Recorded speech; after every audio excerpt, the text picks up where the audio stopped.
Sekilas tentang Wahid Hasyim. Perlu disampaikan terlebih dahulu bahwa Gus Dur lahir dari pasangan Wahid Hasyim dan Nyai Solihah pada tanggal 7 September 1940. Nama asli beliau sebenarnya adalah Abdurrahman Ad-Dakhil.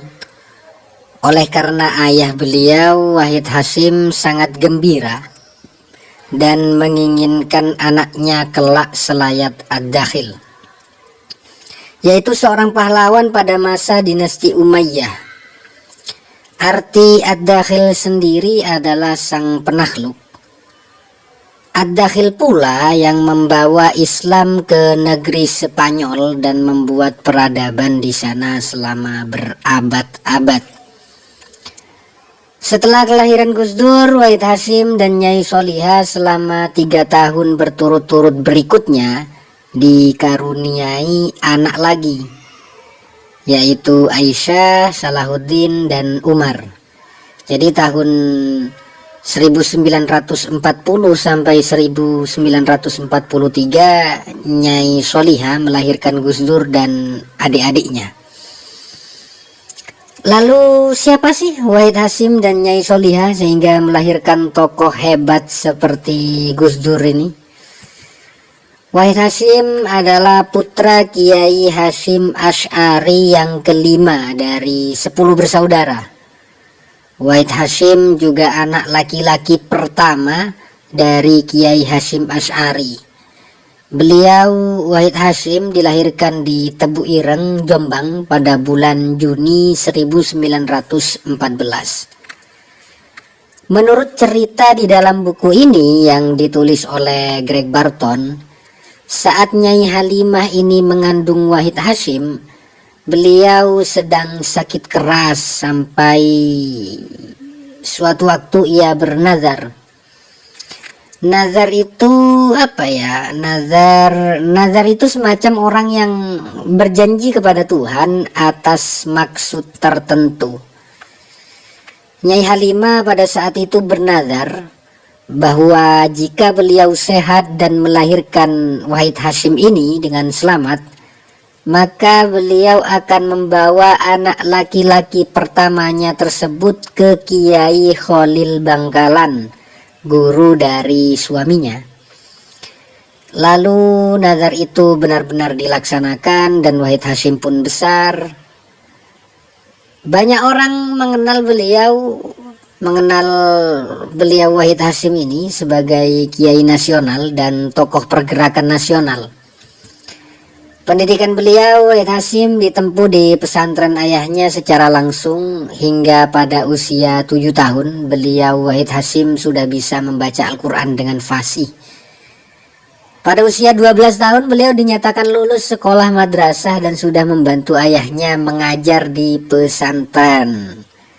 Karena beliau suka sekali menghafal syair dan puisi-puisi sastra dalam bahasa Arab. Namun selayak sesepuhnya terdahulu, beliau juga pergi ke pesantren satu menuju pesantren lainnya. Tapi tidak lama, beberapa hari, intinya berbeda dengan pendahulunya. Wahid Hasyim datang hanya beberapa hari, bahkan tidak sampai 1 minggu. Dapat dihitung hari saja. Beliau hanya dalam rangka tabarukan mengikuti rekam jejak sesepuhnya terdahulu. Baru beliau benar-benar cukup lama mondok ketika ia memutuskan untuk pergi ke Mekah dalam rangka belajar selama kurang lebih 2 tahun menurut buku ini. Sebelum berangkat, Wahid Hasyim sudah dibekali keterampilan berbicara yang disupport langsung oleh ibundanya, keterampilan berbahasa Inggris dan Belanda sebelum pada usia 18 tahun berangkat ke Mekah. Dengan pengetahuan yang banyak, dengan penampilan dan wajah yang rupawan, banyak orang ingin sekali meminang Wahid Hasyim sebagai menantunya. Apalagi beliau adalah putra tokoh besar Hadratus Syekh Kiai Hasyim Asy'ari. Namun beliau tak kunjung bertemu dengan jodoh. Ada pernyataan ideal seorang Wahid Hasyim tentang teman hidup. Beliau mengutarakan sesuatu yang tidak mungkin sebenarnya, bahwa ia menginginkan seorang teman hidup yang benar-benar memuaskan dalam semua bidang, dalam hal kecantikan, dalam kepandaian, dalam mengurus rumah tangga, dalam menemani, dalam bersikap, dan seterusnya. Meskipun Wahid Hasyim melanjutkan dalam tulisan Greg Barton itu, Wahid Hasyim melanjutkan, tidaklah dapat ditemukan di dunia ini. Kriteria yang perfect itu akhirnya ia temukan pada sosok putri Kiai Bisri Sansuri yang bernama Solihah. Beliau Wahid Hasyim memperistri Solihah di usianya yang sudah 29 tahun. Sudah agak perjaka tua sebenarnya. Sedangkan Nyai Solihah masih berusia 15 sampai 16 tahun, kisaran itu. Meskipun pada pandangan masyarakat umumnya angka usia segitu sudah layak menikah menurut masyarakat pada masa itu.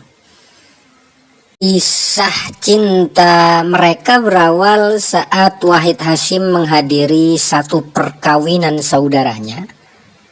Lalu perhatiannya ditarik oleh seorang wanita yang sedang membawa ember hendak mencuci piring. Kata buku ini, beliau adalah Nyai Solihah, putri Kiai Bisri Sansuri. Berarti ada cinta di balik piring kotor. Setelah pandangan itu, keesokan harinya dengan sangat gentlenya Wahid Hasyim langsung meminangnya kepada Kiai Bisri Sansuri, dan menikahlah mereka berdua. Menikah dengan Wahid Hasyim membuat nalar fikir dan kecerdasan Nyai Solihah semakin bertambah. Karena pada dasarnya Nyai Solihah menikah dengan Wahid Hasyim sambil belajar, sampai kemudian lahirlah tokoh kontroversial seperti Gus Dur. Oke, next video karir Wahid Hasyim dan kesaksian sejarah Gus Dur akan pergerakan Wahid Hasyim di Jakarta dalam buku biografi Gus Dur tulisan Greg Barton.